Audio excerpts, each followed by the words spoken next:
Hai, akkam jirtu nagaa keessanii fayyaa. Nama faana wal bara kunoo mucaan kun silma keenya argitani mucaa ollaati immoo Siin bilbila rakkoon qabu bakka. Akkana isiniin jedhaa hordoftoota keenya jirtu warra jaarsa ko bukkeen jira. Min abbaa waniin. Lammi dubbisi ka hordoftoota keenya. Kaameraa sodaataa jira yeroodhaaf kaameraa sodaata jaarsi kiyyaa amma barutte jechuudha. Hin dhufaa. Kun jaalala mucaa qaba akkasitti mucaa namaa siyaasee mucaa riyaasaatiiti malee keenya miti ishee mucaa keenya in sedii naammoo isiniin jennaa dubbisiin gaa akkam jirtu jedhiin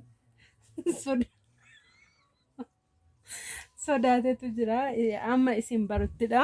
Xiqqoo ishii kaameraa hin beektu warri biyya keessaa kaameraa sodaatu yeroodhaaf abbaa manaa kooti baay'een isa jaalladha. Quba keessa shafuu achi kaasneessa. Waan inni naan jedhu argitanii quba keessa shafuu qubni kun shafuudha. Okay kanaan dhoowwaa jirta. Okay kaameraa kanaan dhoowwaa jirta irraa kaasii naan jedhee abbaa manaa kooti bara. Maqaan isaa Lammii Guutuu jedhama. Wayne ija keessa na waraanne yeroo biraa immoo hin dhufnaa waan barbaadan nu gaafachuu dandeessu. Kun abbaa manaan koo kana fakkaata.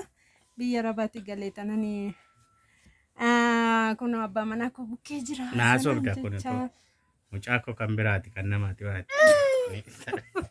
Mucaa kana Utaatiin dhufiin hin argadhe. argitanii waan inni jedhu. Ala argatee na eege laala. Isinitti gallaadha dhugaa sedhiina. Dhugaa baay'ee jaallata mucaan kun isa.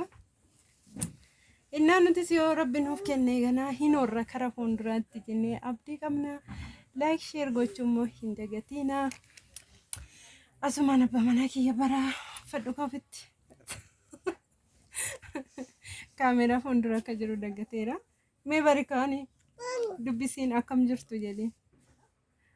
Bakka gaaffii barbaadan gaafadhaa koomantii keessan immoo ilaaleen isiniifan deebisa isiniif deebisna jechuudha safaana inni amma yeroodhaaf hin sodaataan qofatu lafaa jiran hin dubbatan jiru. Kanaafuu kan isiniin jedhaa.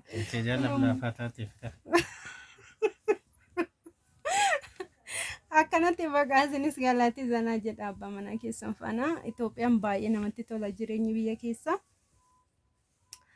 Inna kana isiniin jedhaa like share gochuu hin dagatina yeroo biraa immoo hin dhufna deebine gaaffii barbaadan nu gaafadhaa tole. Isinii deebisa abbaa manaan koos gaaffii barbaadan gaafadhaa hin dhufna deebineetu like share godhaa warri maatiin taane maatii ta'a asumaani warri maatiin taane maatii ta'a warri like share gochuu hin dagatina baay'ee sin jaallanna sin kabajna baay undaal bye balacho bye jedhin kun mucaan akkasin nu rakkisa mucaan baay'ee rakkisaadha dhugaa ijoollee guddisuun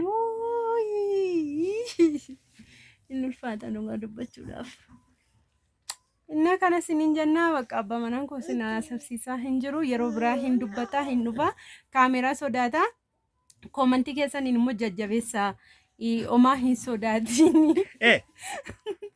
Hin sodaatini. Oma jechuu miti kaameraan hin bar. Hundaan. Naa sigayo. Naa kaameraan yoo si.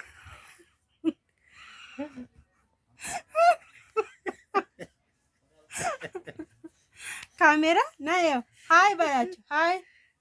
Yetal abbay እዚህ ውስጥ ለሜታል እዚህ ውስጥ ለሜታል ማርጌት አለች ወይኔ ቸኪያ ማርጌት አለች ማርጌ ቻው ባይ ባይ ሂኑፍ ናይሮብራ ኮመንቲ ኑ በሬሳ ሲንጃለና ባይ ሲንንጀና ባይ